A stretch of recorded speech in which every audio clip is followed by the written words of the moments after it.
Hey everybody, this is Brad Bruce, and I am here with Jase Marsiglia. and you're listening to the 5195 podcast. You motherfucker. Sorry, everybody. That was a pre-recorded joke. You'll find out why at the end of this episode. Yeah, sure. When the deleted scene When the pops deleted in. scene hits.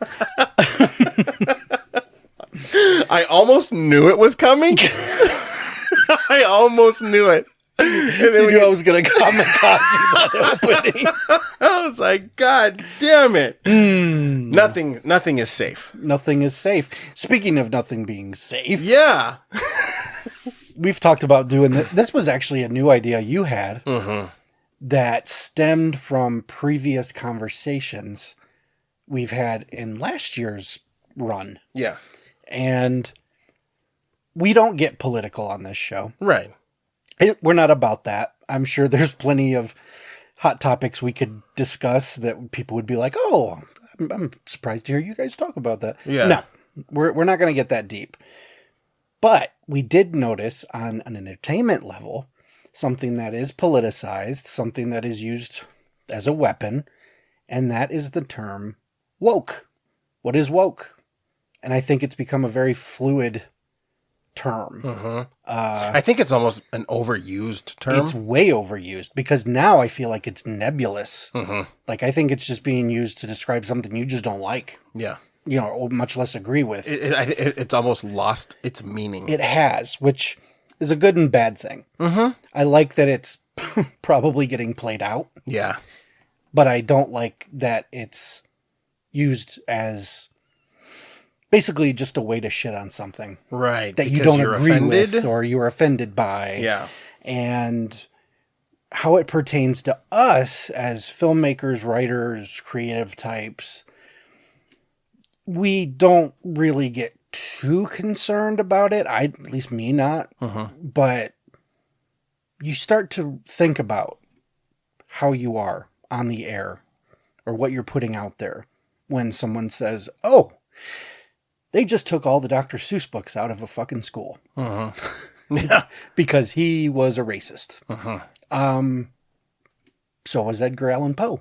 I believe he referred straight up to black people in his work with the N-word. And I've personally, and I hope I'm not the cause of it now, but I've never heard anyone pulling Poe out of schools or anything like that. But Well, I know I couldn't get a Mein Kampf in elementary to save my life. in elementary...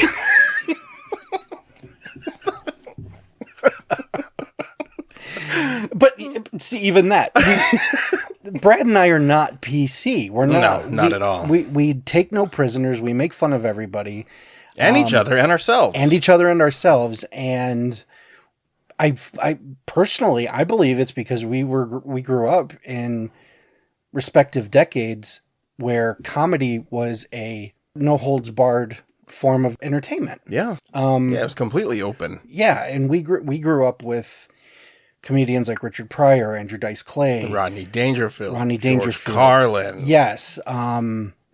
Even early Tim Allen, you know, before He was super fucking dark. he was, Blue. and you know, long before he was Santa Claus to everyone's kids, Yeah. he was talking about man's this and man's that, and you know, all the grunting and scratching and all, and that was the gig. That was his shtick. Yeah. And we'll get to that soon, particularly in the stand-up world. But what I was thinking of early on was we talked dozens and dozens of episodes back about movies like Airplane and how that probably wouldn't fly today. You know, this or that Good pun. wouldn't fly. Yeah. I knew it all along. I set it up on my own. But no, like, you know, there's a scene in Airplane we joked about the two civilized children. I take my coffee black like my men. That's such a great line. It's hilarious, but someone today would be like, oh, fuck. You know, and it's like, it was just a joke. It was a joke. And has it gotten out of control? I have theories that confirm it. I have theories that debunk it. And that's what we wanted to talk about today. Yeah. And obviously, if you listen to the show, weigh in. But I have stories for either side. And I'm not 100% sure, the more I think about it, that woke is killing anything. Yes, I do believe that there are things that we grew up on that are just not, I don't want to say suitable, but wouldn't be understood to be funny, because there is a level of sensitivity now that I can't relate to. Yeah. And, I'm not looking down on anybody or anything like that, but there is this sensitivity that when I hear about it, I'm like, really? Yeah. What's the matter with that? I mean, or I think, exactly. You should be offended, but you should laugh because they're shining a light on why it's stupid. And one of the things that I talked about at home anyway with my family, and you and I have talked about via text and everything when I'm not here, a show like All in the Family. Yeah. Where Archie Bunker is straight up dropping the N-word. He's calling gay people fags. Every stereotype, every slur, I should say, is used. And what's funny is that was in the 70s on network television. I watch All in the Family today on like these niche channels that play old stuff. Yeah, like a Pluto or something. Pluto, or I think this one's on like Catchy TV, something like that. And it's usually sandwiched right between like Night Court and Andy Griffith. It's all classic television. But it's the only show I've ever seen in my life that starts with the theories and dialogue expressed in this show are from a antiquated culture, or it's not exactly what it says, but it basically warns viewers that there are views and viewpoints and comedy in this show that you may find offensive. And then when he does drop a slur, whether it be N-word or fag or whatever, they don't bleep it, they just mute it. So it's still it's censored now, when 50 years ago it wasn't. It was just television. The funny thing is, and again, we're not a political show, but certain people in my family, friends, whatever, they look at that show as, man, I wish TV was more like that because he was just telling it like it is. You realize the entire point of that show was making fun of bigotry. Archie wasn't saying the things he was saying to get a certain side or a certain group of people riled up and, yeah, you said it, man, blah, blah, blah. No, usually he was, in a metaphorical sense, by the end of the episode, he had pie on his face. He was a caveman who was learning a lesson. Yes, and it wasn't a spoon-fed lesson. No. In fact, most people probably watch the show and think he got away with using all these terrible slurs and all that. And, granted, and I even think on the liberal side, Mike and Gloria are too much. They're almost, to me, they're kind of annoying. But no, they are. They are. But it's still, it was a show that would give you two very opposing viewpoints living under the same roof, making it work. Right. And yeah, pretty much 90% of the show is everyone shouting at each other, which to me, I watch that and I'm amazed anyway, just because I'm like, how did they not lose their voice between episodes? You know what I mean? Because it's a shouting match. Yeah. But I also think that, today it would be considered unwoke, or I don't know what the term is for the opposite of woke, but sleeping, I guess. Yeah, this is sleepy television. Don't mind the sleep. You keep your head on the pillow. No, the show was trying to bring social topics to the living room and giving both sides a chance to argue it out. But at the end of the day, Archie's bullheadedness, whether he was a liberal or a conservative, is irrelevant. It's the bullheadedness that would be his downfall. We've seen episodes where he was ready to turn his friends in as communists, to the FBI, just because he didn't want to look a certain way. And it wound up being nothing. Maybe a friend had applied for a job and the FBI wanted to question him about, your friend's character. Instead, he's like, oh my God, the government's they're looking for communists. And it's like the paranoia was the joke. But it disappoints me that a show like that has to be given bumpers or training wheels today for fear of offending someone who probably, that's why I don't really have an answer, because there's a subset of people that I go, yeah, they're going to watch this and just completely lose their minds. But there's also a part of me that likes to think, I didn't grow up in the 70s. Right. I've got, I guess you could say, liberal sensibilities in the respect that everyone has a right to say what they want. I hate to think that the media believes that you and I, are too stupid to not see the joke for what it is. Yeah. Well, I feel like they're not giving us a chance to decide for ourselves. No, and that's the part I don't like when you pull books out of school. For one thing, we've mentioned this many times, the second you say something's not allowed, as a kid, as an adult even, you're going to go look for it. You want it, yeah. Now I want to know. I want to know why that Dr. Seuss book got pulled out of school, or I want to know what this what is it they keep talking about kids learning in school? Critical race theory. Yeah. They're like, we got to make sure critical race theory isn't told in schools. And I'm like, the fuck does that even mean? I don't know what that means. And I looked it up and I'm just kind of like, you mean learning about slavery? I learned about slavery and I didn't want to become a slave owner. I didn't look at my forefathers and go, you fuckers, shake my fist at the Mount Rushmore. You just looked at it and went, wow, we've come a long way. Right. Or in some respects haven't. Yeah. And when you realize that there's still bigotry out there and there are still haters or bomb throwers in a metaphorical sense, people who will say shit to provoke, you go, I don't like that. Well, now you're woke. And I'm like, I don't consider myself woke because I have empathy. Yeah, there's bad things that happen to innocent people. There's still minorities that get treated less than. I mean, we still see women being treated as less than. Being aware of that makes you woke. You know what I mean? And I used to think woke was they're just censoring comedy or media that was deemed offensive. And I'm against that type of woke.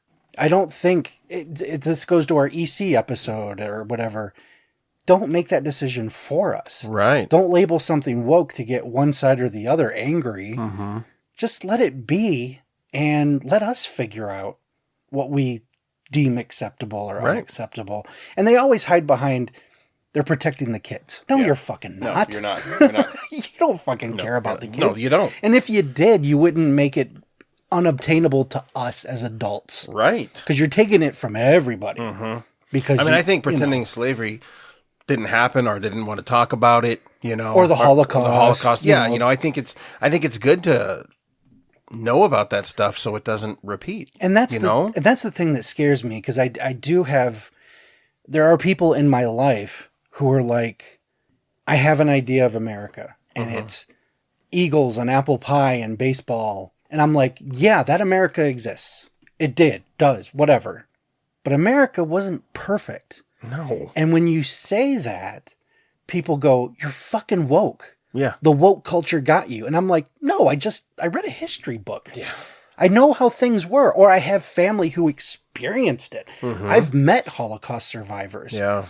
Stuff like that. And I don't believe that this was this global ploy for attention, that hundreds of thousands of people were killed and, slavery and this and, I know people from these eras. Granted, you and I, the people that we know who experienced these things, we're probably the last generation to have met them. Yeah. And I tell you, I learned so much from people. I remember I worked at a auto plant, and the guy's name, it was a much older guy, a black guy. His name was Tom Petty. Nice. Of all things. And I was sort of saddled up with training him on the line for the various jobs we had on the assembly line. He came in during a time when production was really slow. So we were basically going to the plant to push a broom or whatever. I mean, there were times groups of us would just be behind a bunch of pallets playing poker because we had to be there, but there was nothing to do. We weren't allowed to turn on the machines and get to work. So I hung out with Tom Petty a lot. And Tom was telling me about race riots, about segregation in schools, about not being able to drink from certain water fountains. And he's not telling me this stuff to make me feel bad. He's just like, this guy, he was so fucking cool. He would be like, now look at me. I'm sitting here talking to you. He'd give me a kind of punch in the shoulder and he goes, we're both together. He goes, you're of another generation. I'm of an older generation. And he goes, and you're teaching me how to work here at this plant. And he was like so thankful that he wasn't there anymore. And he was looking at it as evolution. We've evolved from those days. Right. And I was so fascinated by this guy because it was just, he was so fuck. And then he was like, so what do you do outside of this? And I said, well, I'm trying to be a writer. lynch. I lynch.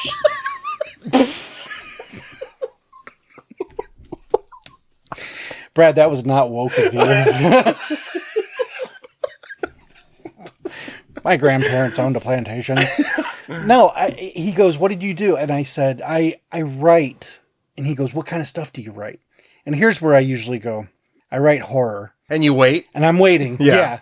And he goes, horror. Oh, he goes, man, did you ever see the story about, and he couldn't remember the name of it. And for the life of me, I can't either. But he was talking about a UFO movie from the 70s with James Earl Jones. It was supposed to be based on a real story about an interracial couple who claimed to have been abducted. And it was a TV movie that he saw. And instead of giving me shit for writing horror or anything, he was just like, oh, did you ever see this movie? He goes, man, that really scared the hell out of me. He goes, I think you should look it up. Yeah. You should look that one up and tell me about it. And we got to be buds. And the thing is, I look at this guy and I think, he has every reason in the world to hate my fucking guts for being white. Yeah. Because he's been in the shit. That guy, he said so. He was beat up. He was dragged into the street. He, this, that, and the other. Wow. And all he could talk about was, man, look at us now. He goes, you and I sitting side by side talking about movies. And I think about that guy all the time. That's so cool, man. You know, and I'm like, that's someone who went through hell as a black man. Who could be bitter, has every reason to be bitter, and finding a reason to laugh and be proud. And then you look at other people who are just like, yeah, fuck you and all this. And even on the white side, you know, these guys are just looking for a handout and all this. And I'm like, being aware of that stuff doesn't make you woke. It just makes you aware. And I on a lesser scale, I almost look at it like I worked in customer service, so I was on a phone. And I got reamed out day in, day out by loan officers or whoever. Yeah. And then I get a call at home of, what do you call it? Telemarketer. Okay. And I'm like, yeah, no, I'm sorry. I'm not interested. And I hang up. And people are just like, why don't you just fucking hang up on them? And I go, I used to. And now I'm on the other side of that. And that's the perfect analogy for empathy. You know, it's going to ruin someone's day when I go, would you guys quit fucking calling me about this credit card or whatever? Oh, hey, it's my job. I'm supposed to, your name came up. You know, that's all it is. And it just, knowing that and being on the other side of that and being able to empathize, if more people did that, we wouldn't be having a conversation about woke. Yeah. Because I don't consider myself woke for having worked a customer service job and having a little more patience for the person behind the counter when I'm mad. You know, I'm not going to go into Walmart or something and be like, this fucking TV sucks and it's your fault. I want your fucking manager. I've been on that side of the counter. Yeah. It's super unpleasant. Just think about it for a minute. Having that kind of knowledge doesn't make you woke. But see, that's the thing is like most people don't think about it for a minute. They don't think about it for a second. It's a knee jerk. It's a shooting from the hip reaction. It is. And the thing is, you can unpack that and be like, well, maybe they had a bad day before they got here and this was the final straw, whatever. Yeah. But having that extra little bit of knowledge halts you in your tracks a little bit. And I don't think it makes you less of a person or makes you woke in the degree that it's being weaponized as. Having said that, on the other side, I think people need to lighten the fuck up when it comes to media, comedy. What we're doing, we're joking, and it's not, it's colorful. We swear, we make off-color jokes. Yeah. Everything we do is out of pocket. Yeah. But we're not meaning to offend anybody. Knowing damn well that there's someone out there listening to this episode and going, I'm fucking done with you guys. Yeah. Someone's going to do it. Or we're going to get that email that I'm like 5195podcast@gmail.com. Someone's going to be like, you guys, I can't believe you fucking did this episode. Fuck the both of you. Well, bye. Yeah, that's okay. I'm fine with it. I'm fine with it. What is it they say online when someone says, I'm never following this page again? They go, it's not an airport. We don't need to know your departure. Yeah, exactly. You know, yeah. and but that's the thing. We're just, Brad and I, we grew up during a time where we just weren't so easily offended. And I don't see the need in people being offended now. I don't either. It's very hard to even try to wrap my head around to try to even make it make sense. No, especially when, not even talking about us, like I said, my buddy Tom Petty. There's people out there who have been through some real shit who probably go home and watch All in the Family and laugh their fucking ass off. Yeah. Because they know it's satire. They know it's a joke. And they just move on. They just don't fucking care. But on the same token, you and I wrote a script together, and there might have been a time or two. You could probably tell me. I don't remember exactly, but did we go, will that joke work? Right? Yeah, no, we did. We did, didn't we? Yes, we did. There's a time or two where we're like, are we going to get crucified for that joke? Yeah. And I don't remember what we did. I don't think we backed down. No, we didn't back down. But at the same time, the fact that we had to stop and think shows how prevalent that sensitivity seems to be. Because we're not doing or saying anything in a venomous, bigoted, condescending way. You know, it's just, it's ribbing. Yeah, that's it.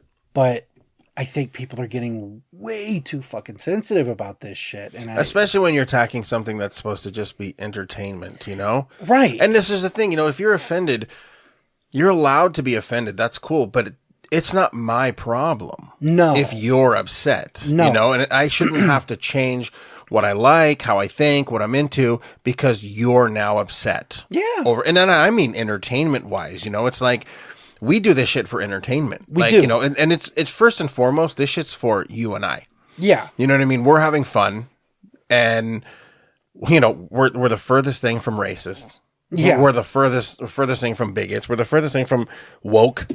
You know, like sexist, homophobic, all that stuff. We're just here. Yeah, that's it. And, you know, and we can't help but make fun of how fucked up things are getting.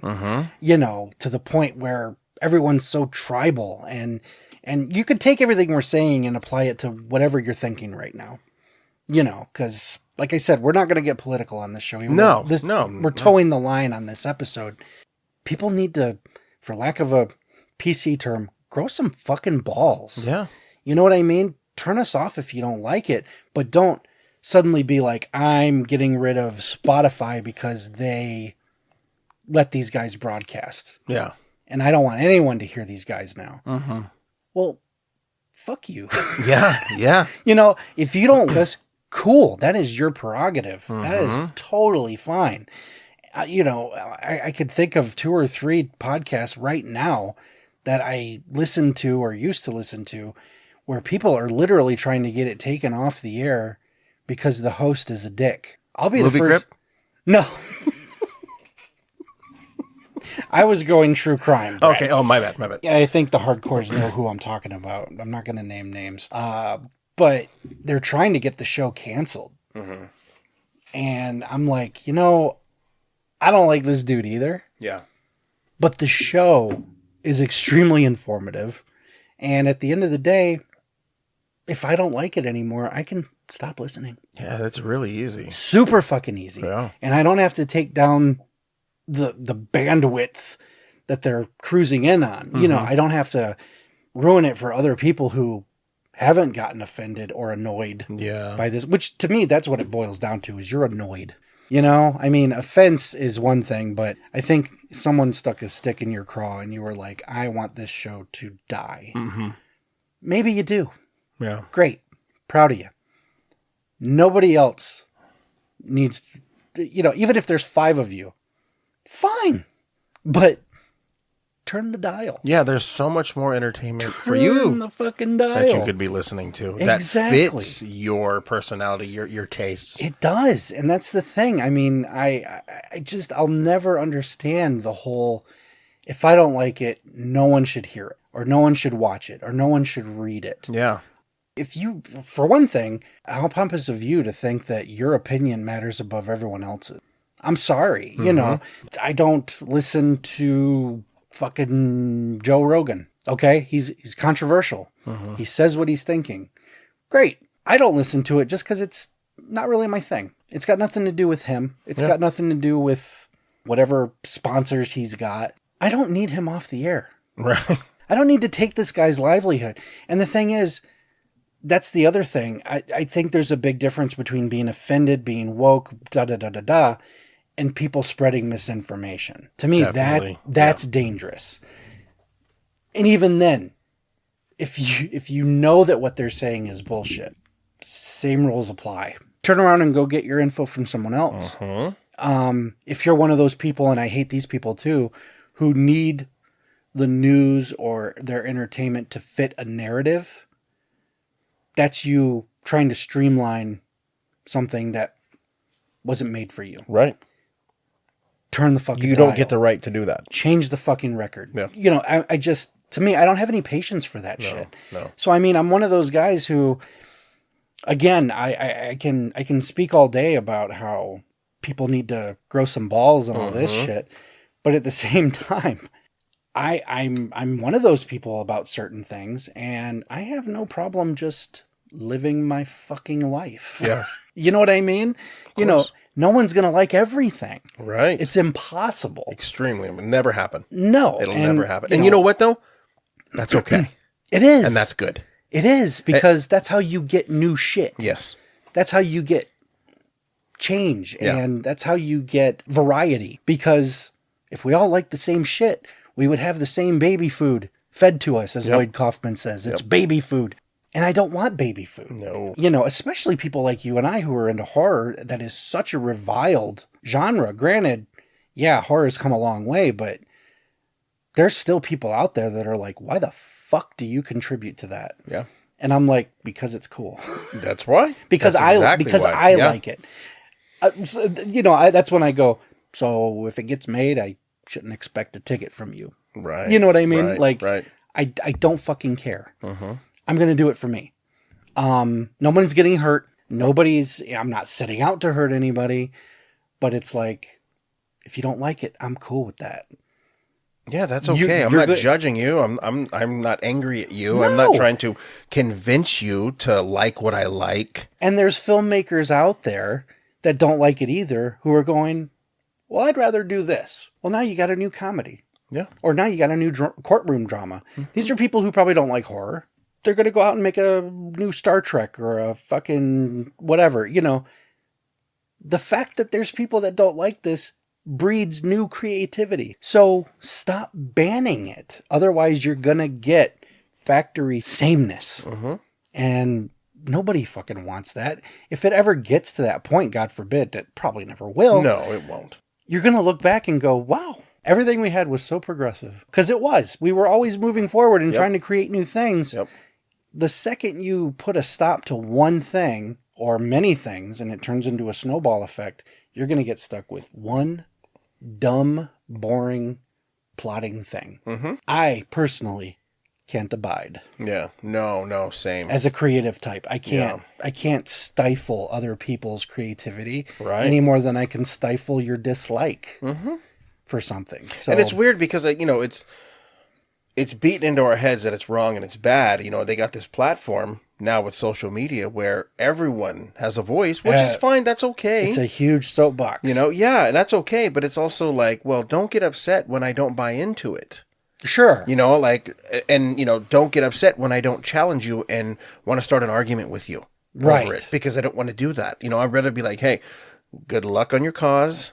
Everything is cool. Wish you the best. But I'm going to be over here doing what I do, not hurting anyone, not bothering anyone, enjoying the life that I've created for myself. Yep. And that's all I wish for you. You know, and it's weird because we are sort of like at the base of this discussion because of how we view the world or how we interact with each other or our other friends in our circle, where it's very dark, it's very blue, it's vulgar, you know? I mean, but it's not done out of hate. It's literally just 100% humor based actions, you know, everything that we're doing. And it's funny that we're the complete opposite of what everyone thinks that we are. They don't want to give us a chance to even really just have a discussion. No. And see where we're coming from. It's kind of like the, you know, on the EC show where it's, well, kids that are reading EC comics are going to go out and commit mass murder. So burn them all.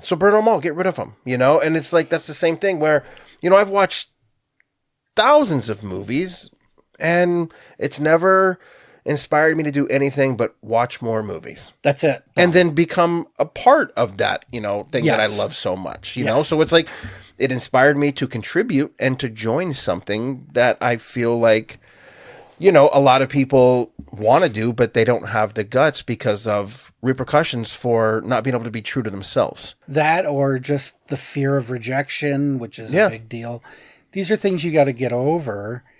Because I'm also, this sounds mean, I'm not a proponent of the trophy for everyone.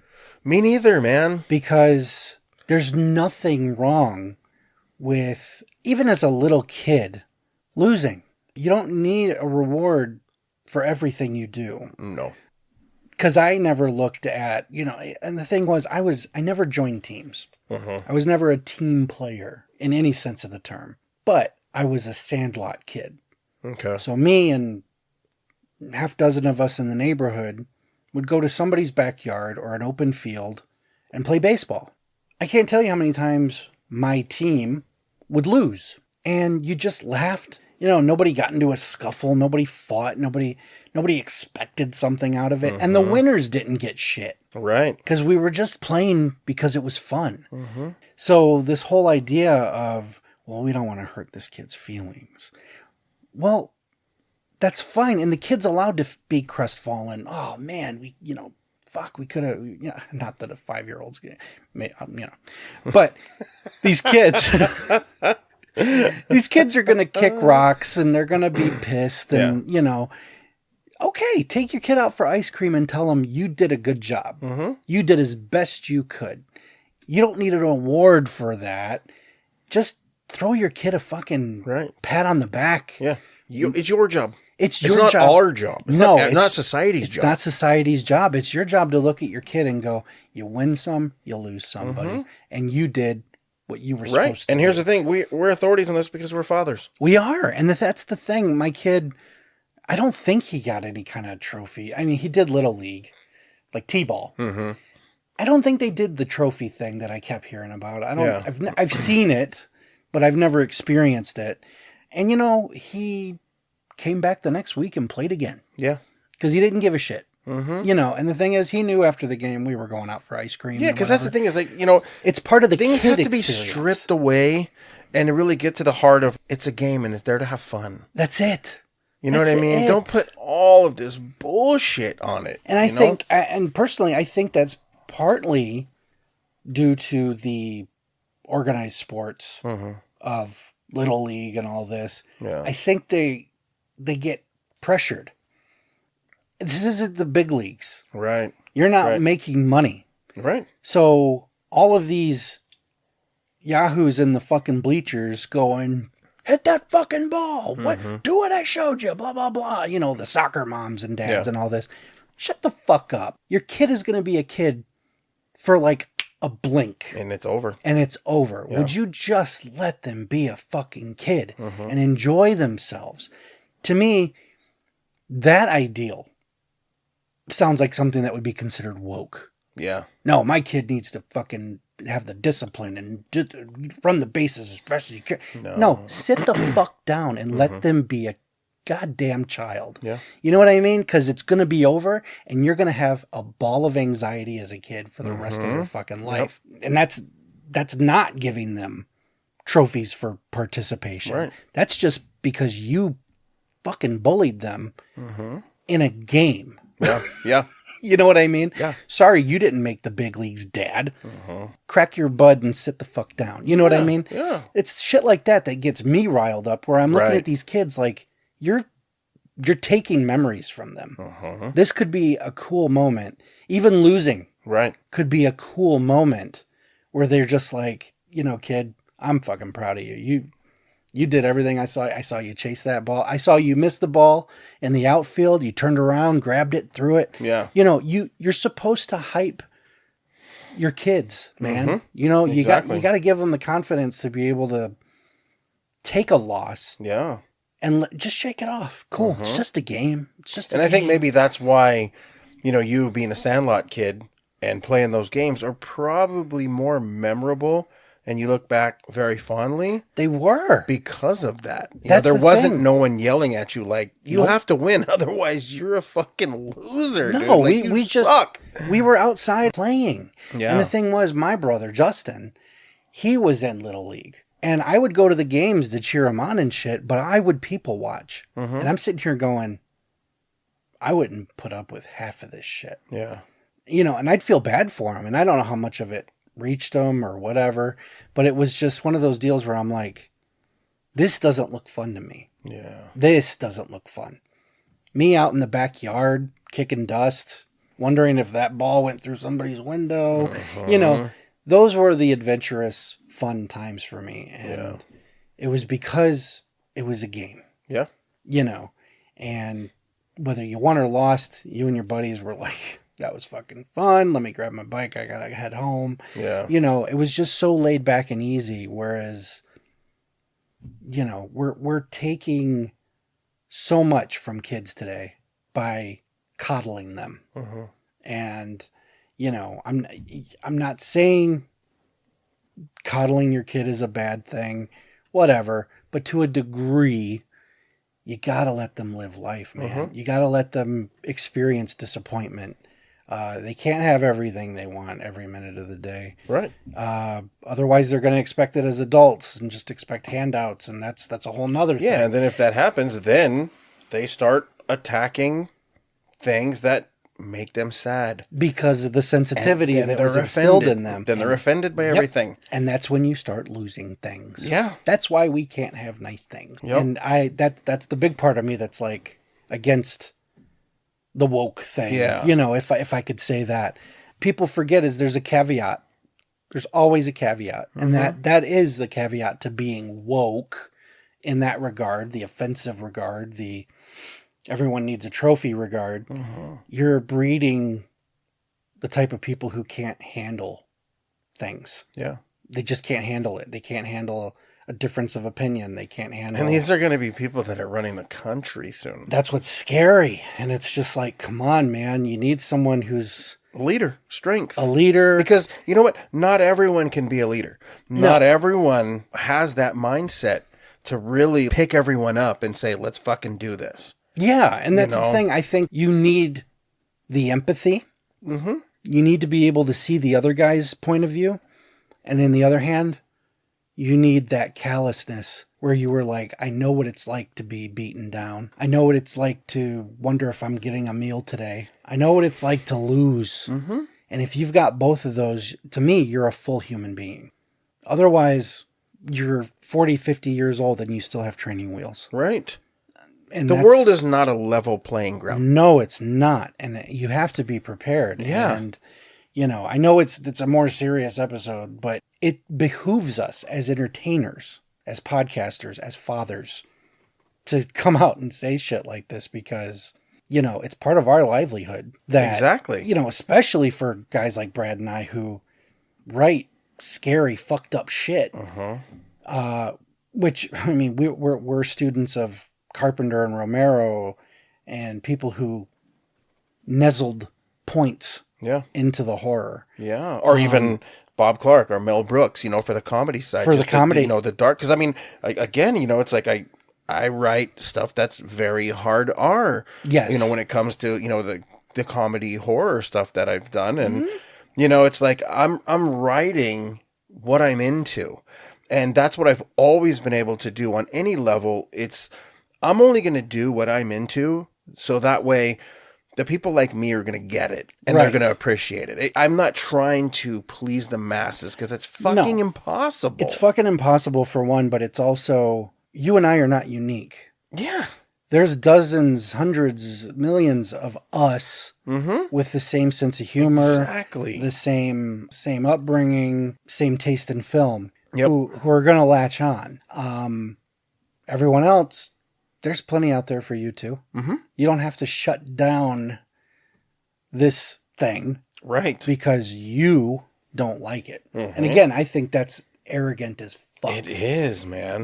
That's something that to me, I'm like, what the fuck makes you so special that everyone should listen to you say this needs to go? Right. Yeah, because it's like, what are you really trying to gain by censoring entertainment? Yeah.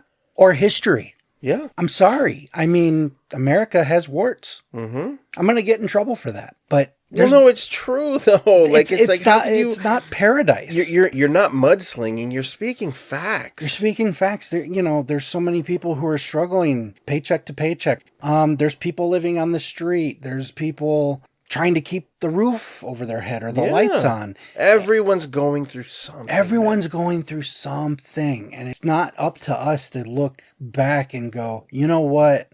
If I erase these horrible events, people will look at the country, no matter what their situation, and go, God, I'm proud to be an American. Right. That's not how it works. No.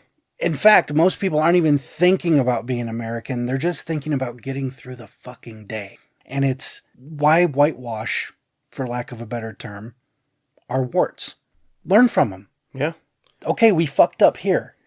How do we never let that happen again? Exactly. Okay, hey, remember that crash? That stock market crash? Mm-hmm. That fucked up so many things for my great-great-grandparents or whatever. How do we prevent another crash? There's no way in hell you'll ever be prepared to handle these types of things that are going to happen again. Yes, they are coming. Without the foresight or at least the retrospect to look at the past and go, that's where they fucked up. Yeah. Let's not do that. Otherwise, when you wipe it clean, they go, oh God, these are unprecedented times. Yeah. That's the term we hear all the time now. Oh, Everything's unprecedented. Unprecedented, yeah. I hate to break it to you. No, it isn't.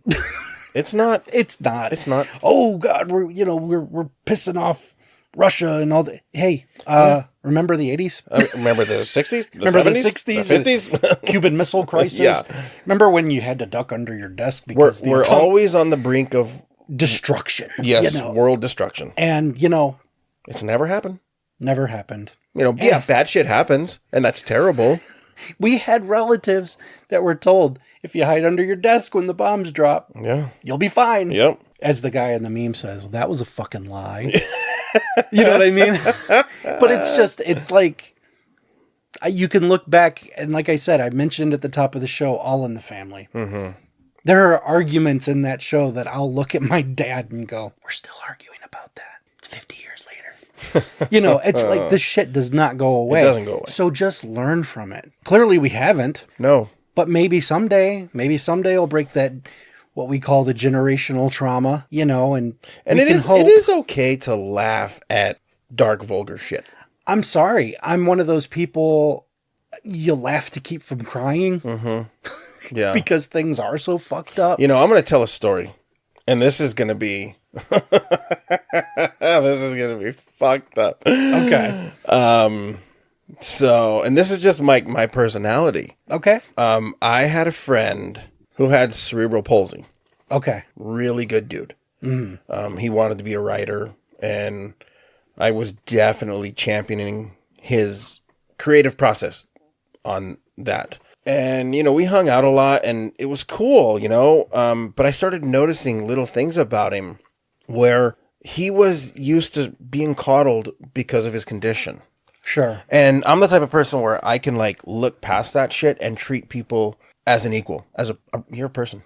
You know what I mean? Like, this doesn't define who you are. No. You know? And it took him a minute to like kind of get past that. Mm-hmm. And then one day, you know, he told me, he was like, man, I thank you, you know, in a sense, you know, like you're some of the first people to ever just treat me like one of the guys, you know? Wow. And, can you imagine? And it was cool, you know? And I was like, yeah, dude, I was like, I don't see this. You know what I mean? Like, I don't see that at all. And I remember, this is where it gets fucked up.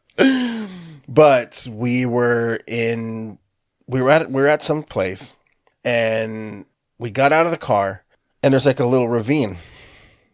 Okay. Like a little brick. There's like a brick wall, maybe like a foot brick wall, and then like a ravine, and then like another brick wall.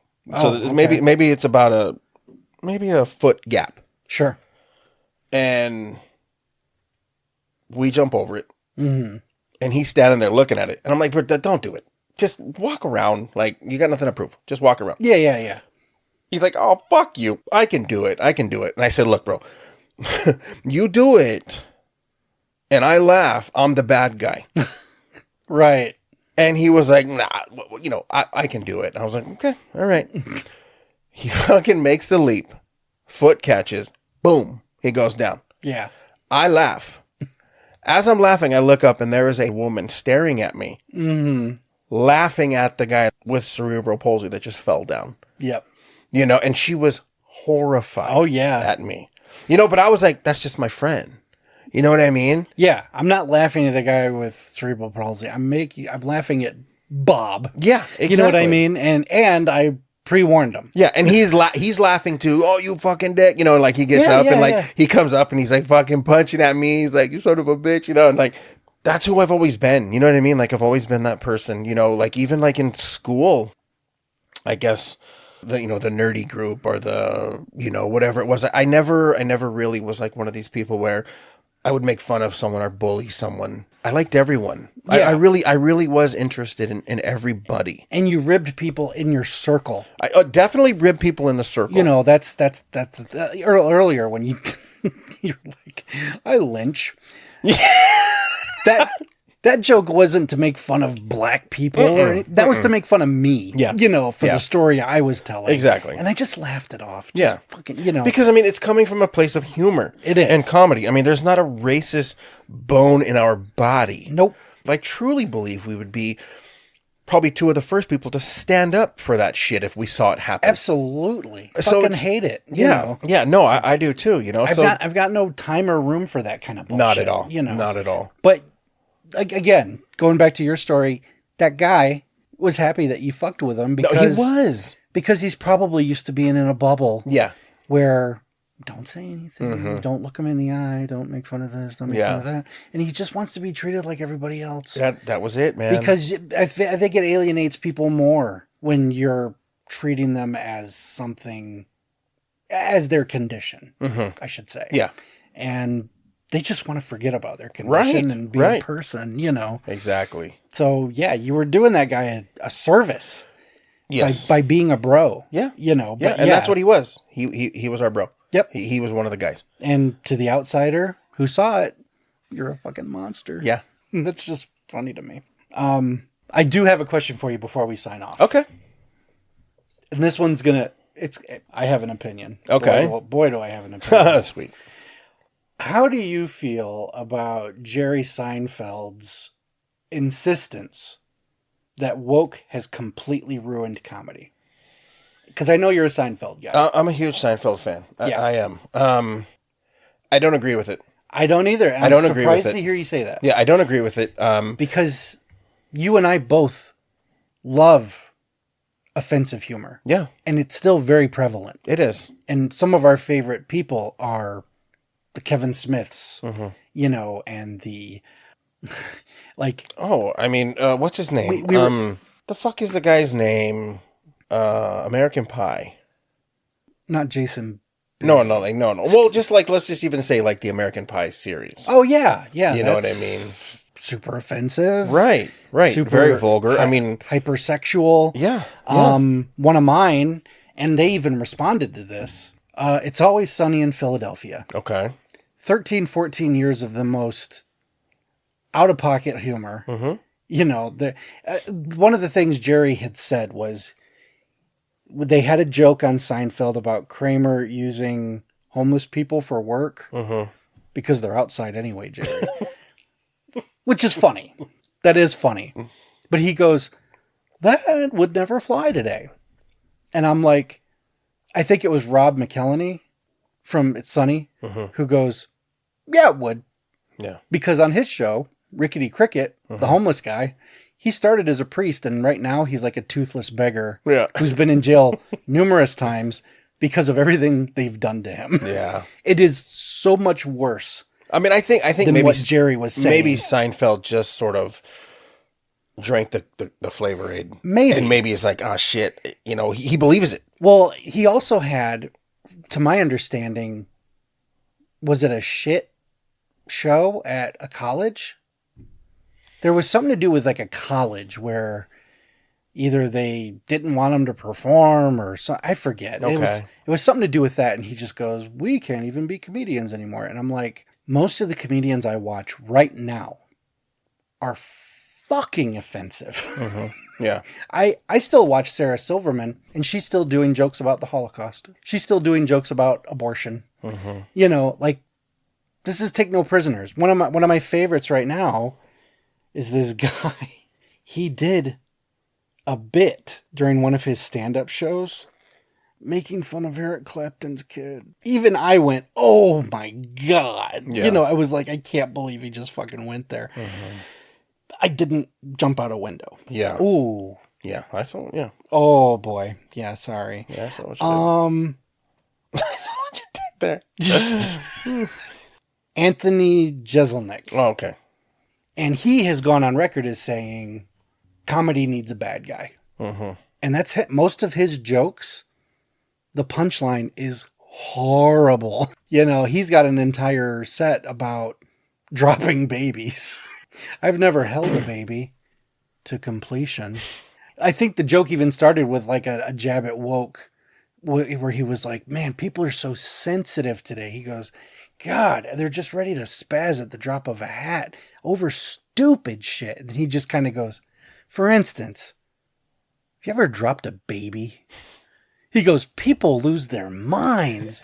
And it's funny because it's so extremely ridiculously horrible. Yeah. And he's just like, God, why do people flip out when you drop a baby? You know? And he goes, I dropped a baby once. And he just goes, whew.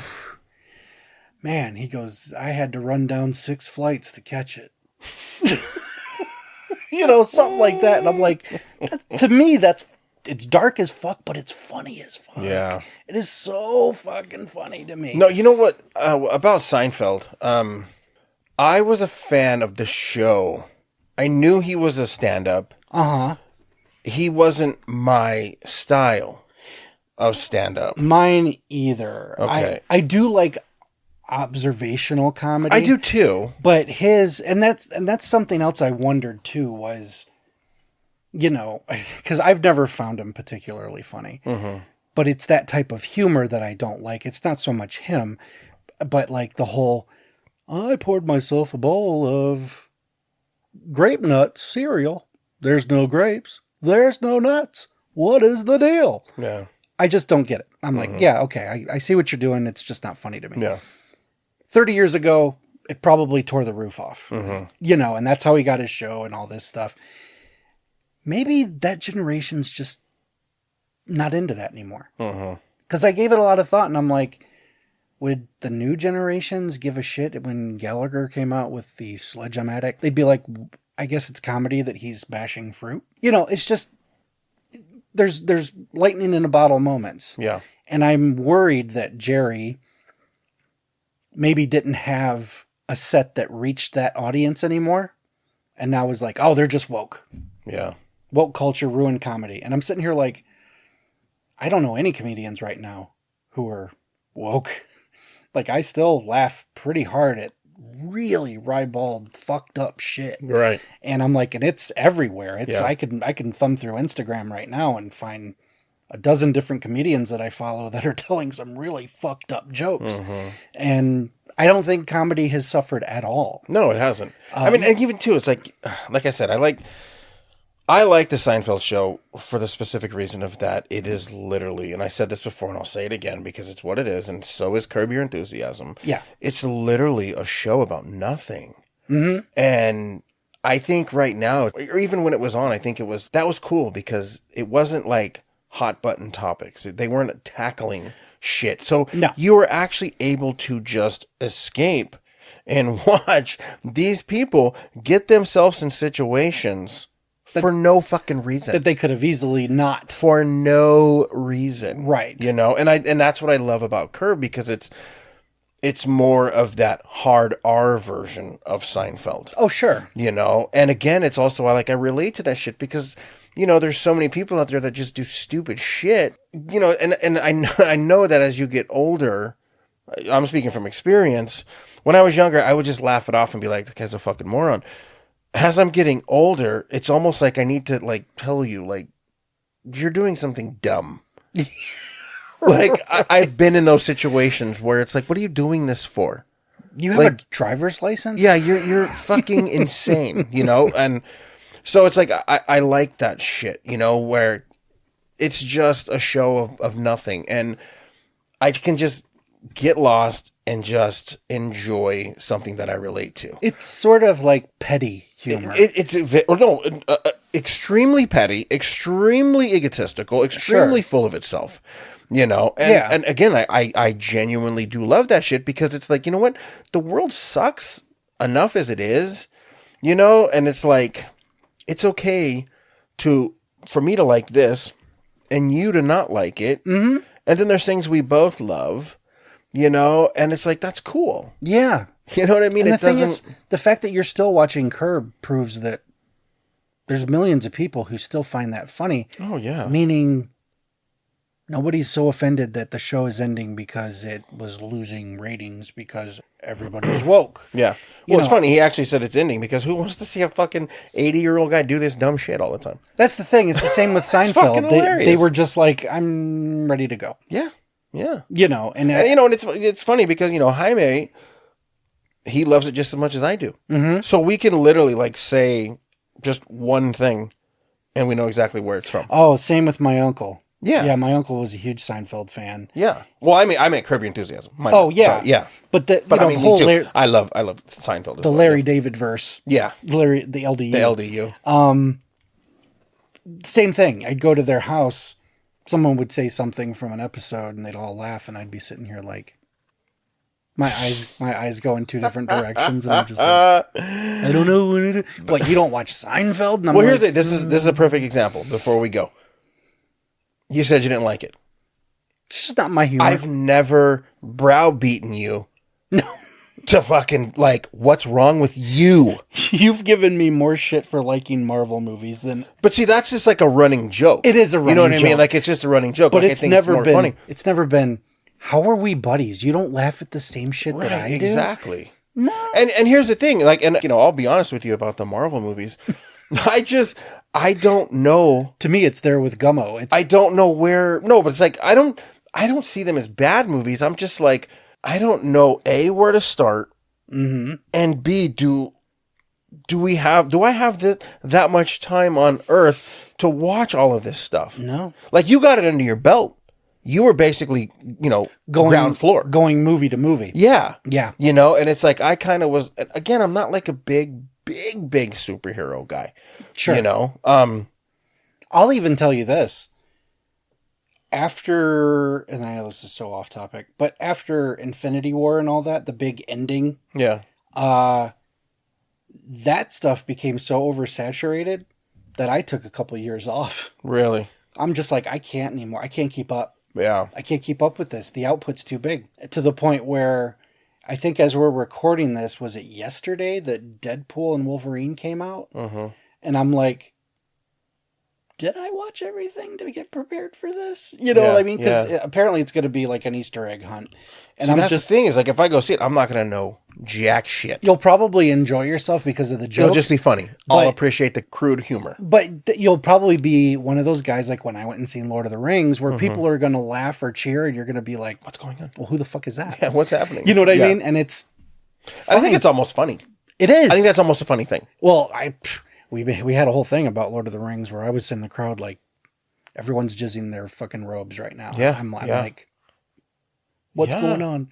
But again, I wish people would join my campaign to get Lord of the Rings completely shut down. Right. Wiped from Middle Earth because it's not my thing.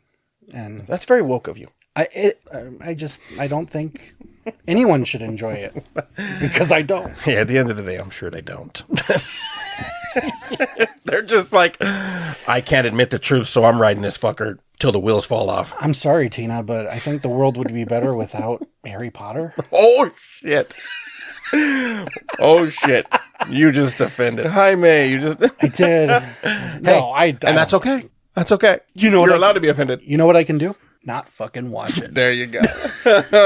All right, man. That was awesome. No, I think that was good. I hope people I would like to think that this episode was a nice moral, mental reset. Just reassess your situation and go, do I really need to be so uptight? Yeah. Unfuck yourself. That's right. You'll be a lot happier and you'll laugh a hell of a lot more. Amen. Well, until next time. Maybe. See you guys. Hey, everybody, this is... And this is... Fuck. What the fuck happened? What the fuck happened? That's never happened before. Hey, everybody, this is... What the fuck happened? Okay, let's try that again. Okay.